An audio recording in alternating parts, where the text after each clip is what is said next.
जगणं ही एक कला असून ती कला जो हस्तगत करतो तो कलावंत, हा जो आपला जीवनविधीचा एक महत्त्वाचा सिद्धांत, हा सिद्धांत आपल्याला नीट आत्मसात होण्यासाठी त्याच्या पाठीमागे असणारं जे तत्वज्ञान, ते तत्वज्ञान आता आपण पाहायला सुरुवात केलेली आहे. आणि त्याची सुरुवात मागल्या खेपेला आपण परमेश्वर म्हणजे काय, परमेश्वराचं रूप काय, परमेश्वराचं स्वरूप काय, हा सगळा विषय पाहण्याचा आपण आणि आता प्रयत्न करणार आहोत. परमेश्वर म्हटल्यानंतर आज आपली अशी परिस्थिती आहे की आपल्या डोळ्यासमोर काही येतं आणि काहीच्या डोळ्यासमोर काहीच येत नाही. कळलं की नाही? आता हे जे आता मुसलमान वगैरे असे जे लोक आहेत त्यांच्या डोळ्यासमोर परमेश्वर म्हटल्यानंतर काही येत नाही, कारण का त्यांचा देव निराकार आहे. त्यामुळे त्यांच्या डोळ्यासमोर काहीच येत नाही. म्हणजे त्यांच्या डोळ्यासमोर येतं ते आकाश, ब्लँक. कळलं की नाही? पोकळी. आणि जे ख्रिश्चन लोक जे आहेत ते त्यांनी येशू ख्रिस्तालाच देवाच्या ठिकाणी मानल्यामुळे त्यांच्या डोळ्यासमोर येशू ख्रिस्त येईल किंवा त्यांची आई मेरी म्हणून आहे ती येईल, असं कोणतरी त्यांच्या डोळ्यासमोर येईल. हिंदूमध्ये जर विचार केला तर आपण निन्या देवतांचे पुजारी आहोत. राम, कृष्ण, हरी, विठ्ठल, त्यानंतर गणपती, शंकर, दत्त, देवी, मग देवीमध्ये महालक्ष्मी, कडकलक्ष्मी, असे अनेक देवांची आपण उपासना करतो. आणि हे कमीच झालं म्हणून मग आपण पिंपळ,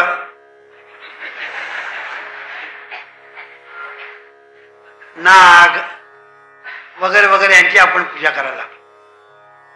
एवढ्याने भागलं नाही, मग भूत, पिशाच, मग तो कोण त्याला म्हणतात वेताळ, नंतर तो कोण तो असतो ना त्यांचा तो राखणदार, देवचा,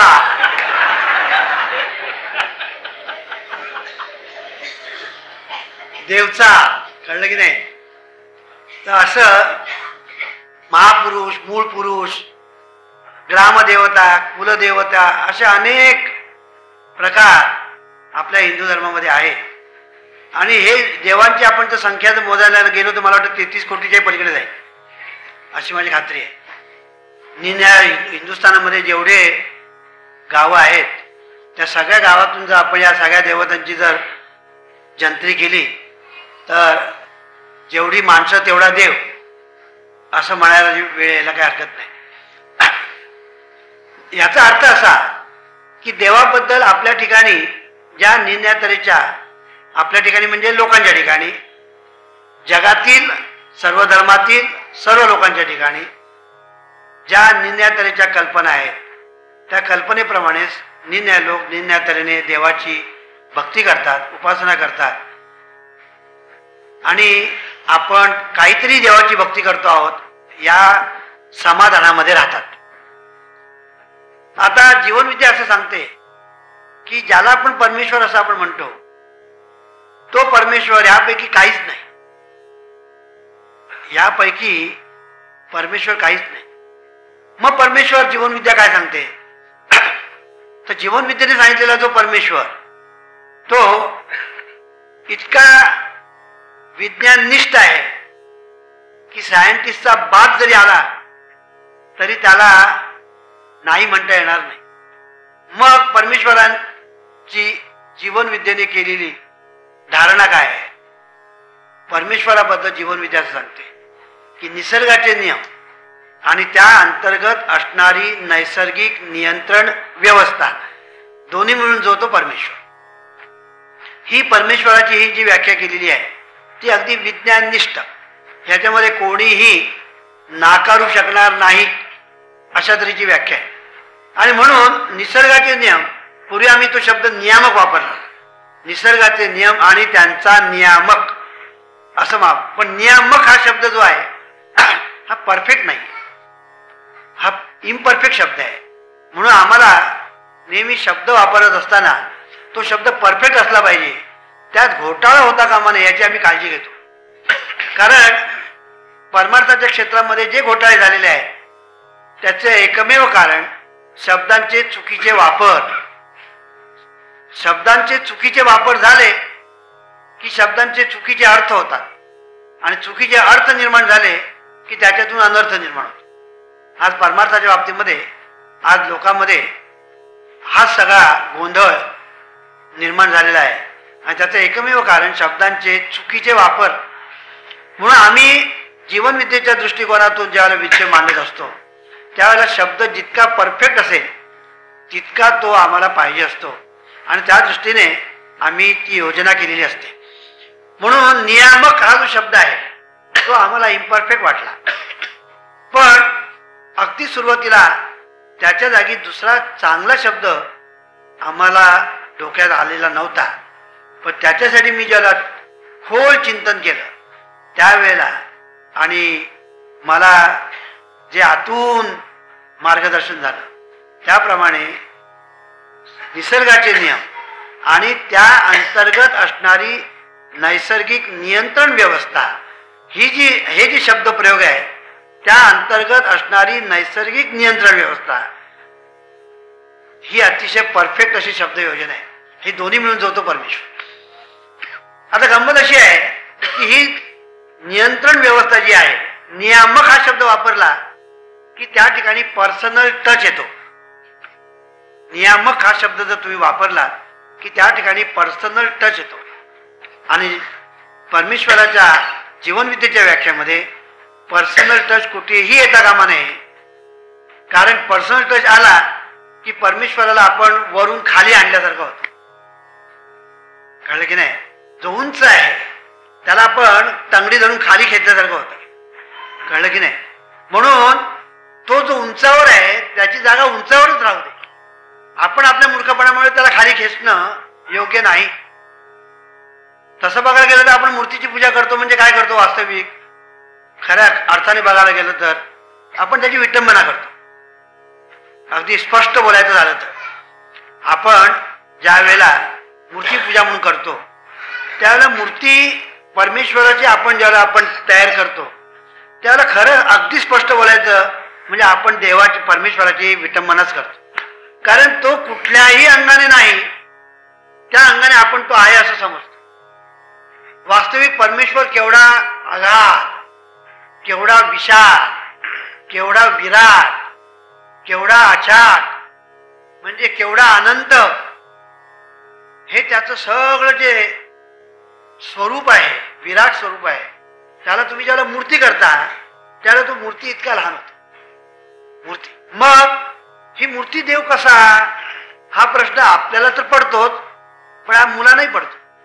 त्या मुलांना जरी काही समजलं नाही तर त्यांच्या डोक्यामध्ये हा प्रश्न असा पडतो ही मूर्ती देव कसा असू शकेल, हाच त्यांच्या पुढे डोकं. पण तुम्ही काय करता त्यात तुम्हाला ते माहीत असतं, कळलं की नाही, पण तुम्ही बाहेरून बोलून दाखवत नाही कारण पाप लागेल आणि पाप लागेल म्हणजे देवाचा कोप होईल म्हणून तुम्ही बोल. आणि मुलांनी जर विचारलं का बस, मुलांनी जर विचारलं बाबा ही मूर्ती देव कसा हो, असे प्रश्न विचारायचे नाहीत. मुखाटपणे नमस्कार कर बघू असं आपण त्याला सांगू. कळलं की नाही? वास्तविक जो नाही ज्या स्वरूपात त्याला आपण मानतो, अर्थात जे आपण आपल्या सोयीसाठी करतो, आपल्या पूर्वजांनी आपली सोय व्हावी याच्यासाठी केलेलं आहे ही गोष्ट खरी. पण वस्तुस्थिती नाकारता येत नाही. वस्तुस्थिती नाकारता आहे म्हणजे की एखादा जो राजा आहे, सम्राट आहे आणि त्याला जर आपण म्हटलं की एखादा कुठला तरी एका गल्लीगोळातला एक माणूस, या माणसाला राजा समजा तर चालेल. गल्लीगोळातला एक माणूस आहे त्याला आणला धरून, अरे याला राजा समजा, तर तुम्ही म्हणाल बरोबर हा राजा आहे म्हणून तुम्ही म्हणाल हा राजा कसा, हा राजा असूच शकत नाही. तसं ज्या वेळेला आपण एखाद्या मूर्तीच्या ठिकाणी परमेश्वराची भावना करतो त्यावेळेला ती भावना करत असताना आपण योग्य रीतीने भावना केली पाहिजे तर मूर्तीपूजा आपल्याला फळ देईल आणि जर अयोग्य रीतीने भावना केली तर ती फळ देणार नाही. म्हणून मूर्ती हे प्रतीक आहे हे आपण लक्षामध्ये ठेवून जर मूर्तीपूजा केली तर ती मूर्तीपूजा फळते. पण तेवढी आपल्या ठिकाणी बुद्धी नसते, तेवढी आपल्याला भावना पण नसते आणि परंपरेने आपण त्यालाच देव मानायला लागतो. इतकंच नव्हे तर मग त्याच्यामध्ये आणखी हा देव आहे ना जागृत. कुठे तुम्ही जा, कळलं की नाही, हा देव जागृत आहे बरं का. हा असा नाही, दुसरे सांगतील हा देव आहे ना म्हणजे स्वयंभू आहे. स्वयंभू, आता स्वयंभू काय जागृत काय ह्याचा जर आपण विचार केला ना, त्या शब्दांचे अर्थ काय, स्वयंभू आहे म्हणजे काय. तुम्ही जर कुठे गेलात ना तर तुम्हाला सांगते बा ही जी मूर्ती आहे ना या देवळामध्ये ही स्वयंभू आहे असं म्हणा. स्वयंभूचा अर्थ काय बऱ्याच लोकांना सांगता येणार नाही, मला ठाऊक आहे. तुम्हाला एकालाही स्वयंभू म्हणजे काय सांगता येणार नाही. मग ते सांगतात त्या स्वयंभू बरं का, आणि दुसराही नाही सांगता येणार. पण स्वयंभू असं ते ज्यावेळेला म्हणतात, एखादा पुजारी म्हणा किंवा गावातले लोक म्हणतात, त्याला त्याचा अर्थ एवढाच की ती मूर्ती ऑर्डर देऊन तयार केलेली नाही. तुमच्या लक्षात आलं की नाही, ऑर्डर देऊन तयार केलेली नाही, कळलं की नाही. म्हणून तिला स्वयं. मग ती मूर्ती मिळाली कुठे, ती मूर्ती जी आहे ती मूर्ती मिळाली कुठे, तर ती मूर्ती कुठेतरी विहिरीत मिळाली, कुठेतरी जमीन खणत असताना ती मूर्ती जशीच्या तशी मूर्ती मिळाली, म्हणून त्याला मग ती स्वयंभू असं म्हणतो. कुठे तुम्ही आता खणाला गेला, खंटा एखादी मूर्ती मिळाली, त्या मूर्तीची तुम्ही स्थापना केली की तुम्ही येणार सांगा ही मूर्ती स्वयंभू. स्वयंभू याचा अर्थ काय, स्वयंभू याचा अर्थ ती तुम्ही ऑर्डर देऊन केलेली नाही, ती तुम्हाला जशीच्या तशी मिळाली. अरे पण जशी तशी मिळाली म्हणजे तुम्हाला आता मिळाली, जमिनीखाली होती ती, पण ती पूर्वी कोणीतरी केलीच होती की नाही. पण ते डोक्यात घ्यायला आपण तयार नाही. स्वयंभू, कळलं की नाही. त्या स्वयंभू म्हणजे काय तुम्ही लक्षात घ्या. कुठेही जर तुम्हाला गेलात आणि कोणी नाही ही स्वयंभू मूर्ती आहे, तुम्ही अगदी काय म्हणतात त्याला अगदी भारावून जाता, कळलं की नाही. मग दक्षिणा तिकडे 1 रुपया टाकायचे काही 10 रुपये टाकतात. भज्जीला तेच पाहिजे असतं, कळलं की नाही. भज्जीला तेच पाहिजे. जागृत असं आपण म्हणतो. कुठे गेलात ना जागृत.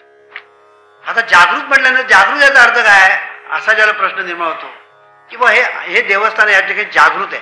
जागृत आहे याचा अर्थ काय, जागृत आहे याचा खरा अर्थ वेगळाच आहे. जागृत याचा अर्थ असा की या ठिकाणी सतत काय ना काहीतरी चाललेलं असतं, म्हणून या ठिकाणी देवाला तुम्ही जाग ठेवलेलं आहे, म्हणून तो जागृत, कळलं की नाही. नाही तर काही देवळं अशी असतात की त्या ठिकाणी काहीही उपासना होत नाही, काहीच उपासना त्या ठिकाणी होत. देवळाला कुलूपही मारलेलं असतं, कधीतरी भट्टी येतो आणि काहीतरी त्या ठिकाणी इकडे तिकडे काहीतरी करतो जातो. ते जागृत नाही. ज्या ठिकाणी आता पंढरपूरचा विठोबा जागृत म्हणतो आपण, कधी सतत त्या ठिकाणी चाललेलं असतं, उपासना सतत त्या ठिकाणी चाललेलं असतं, म्हणून जागृत. म्हणून अशी जी देवस्थानं जी आहेत ही जागृत. पण आपण त्याचा वेगळा अर्थ करतो. आपण जागृत याचा अर्थ काय की तुम्ही त्याच्याकडे काही मागा तुम्हाला ते मिळालंच म्हणून समजा, हा तुम्ही जागृतचा अर्थ करता. तुम्ही जागृतचा अर्थ आणि तो तुझा तुम्हाला तसंच सांगतो, कारण दक्षिणा मिळावी म्हणून. शेवटी असतं ना ते इथेच.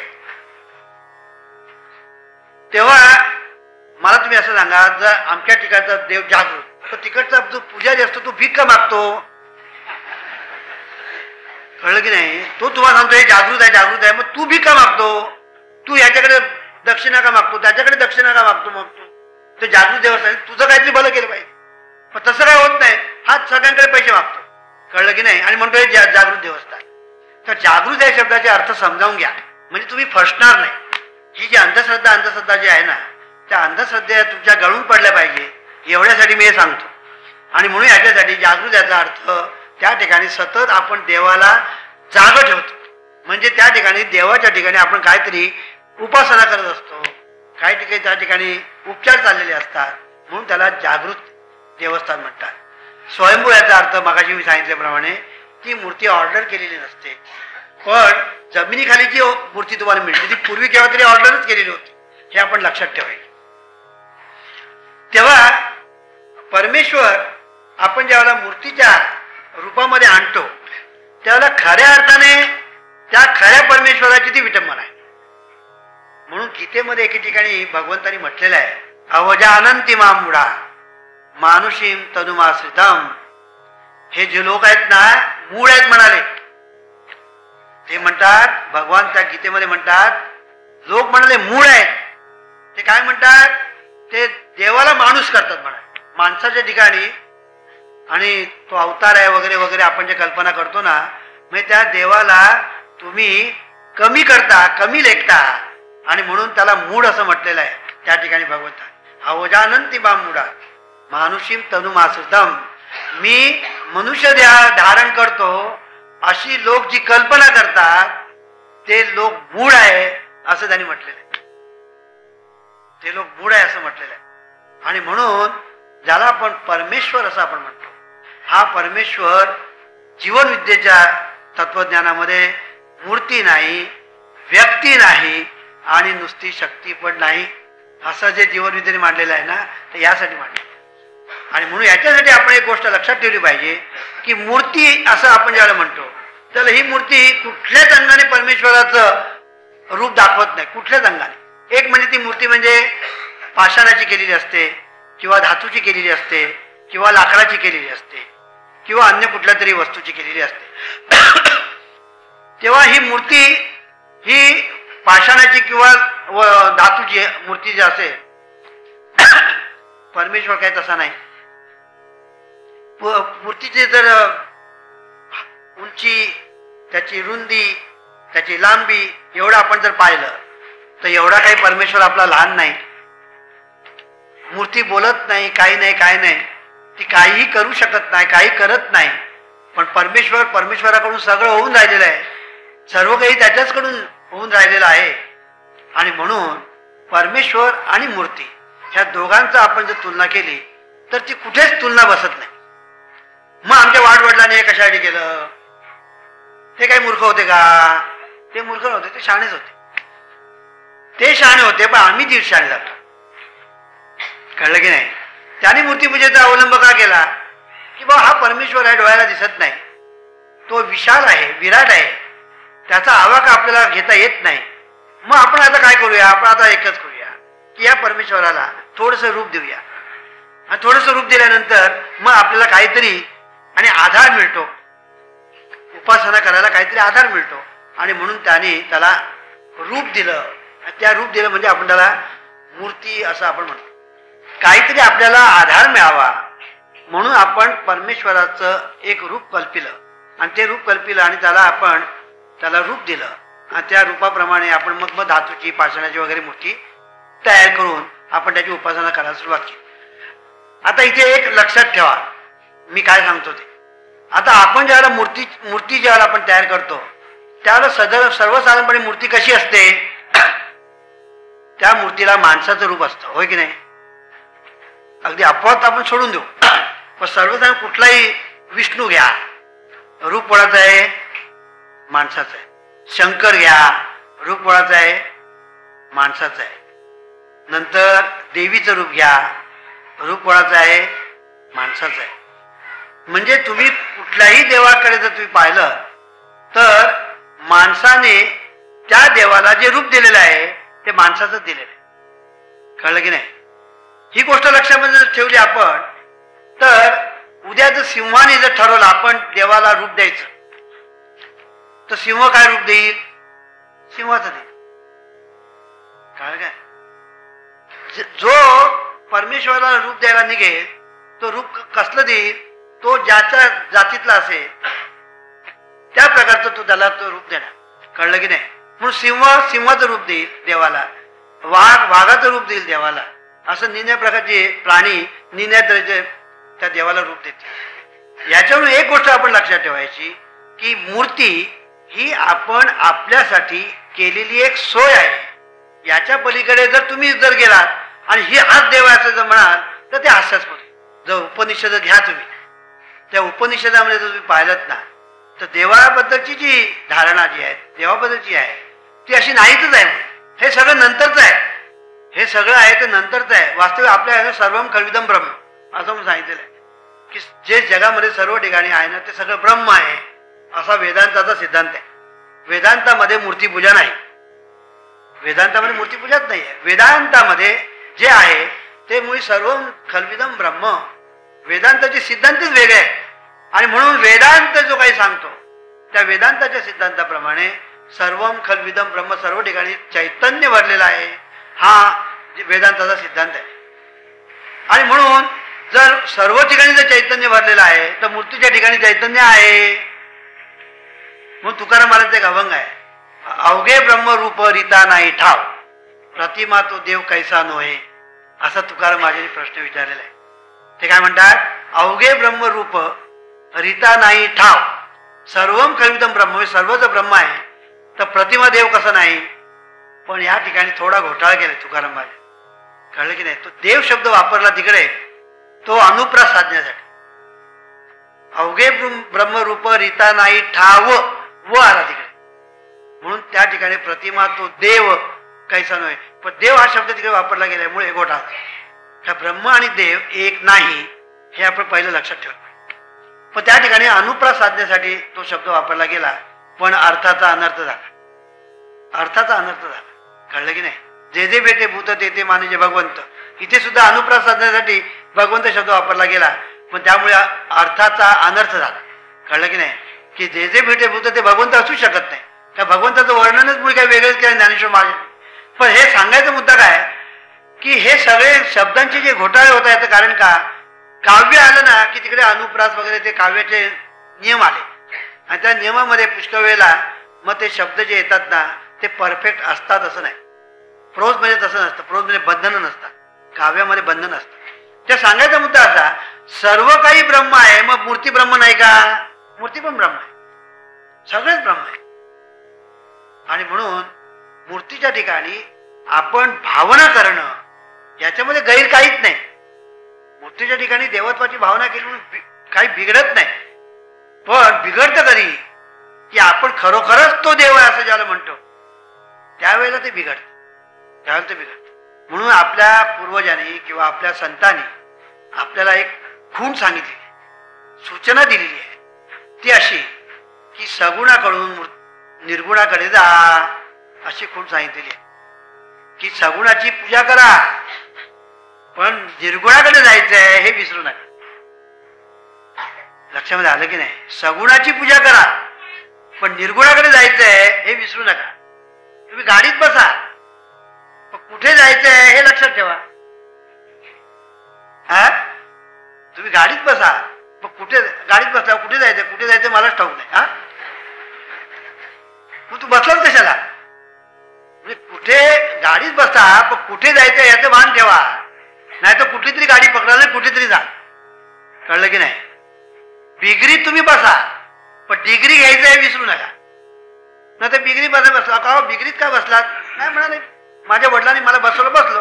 मग आता किती वर्ष, नाही म्हणाले आपल्या वडिलांनी बसवलं ना, मग आता वडिलांना चॅलेंज नाही. वडिलांनी सांगितलं बिगरीत बसलो. आता किती, आता वडील मरून गेलेले, आता वडील त्या परत येऊन सांगत नाही हा बिगरीत कायमचा. आता वडिलांनी तुला बिगरीत कशाला बसवलं, तू शिकत डिग्री मिळवण्यासाठी तुला बिगरीत बसवलं.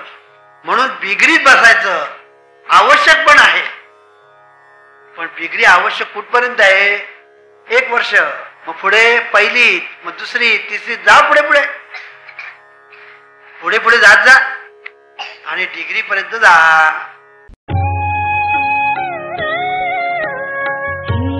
ईश्वरा सर्वांना चांगली बुद्धी दे, आरोग्य दे, सर्वांना सुखात आनंदात ऐश्वर्यात ठेव. सर्वांचं भलं कर, कल्याण कर, रक्षण कर आणि तुझे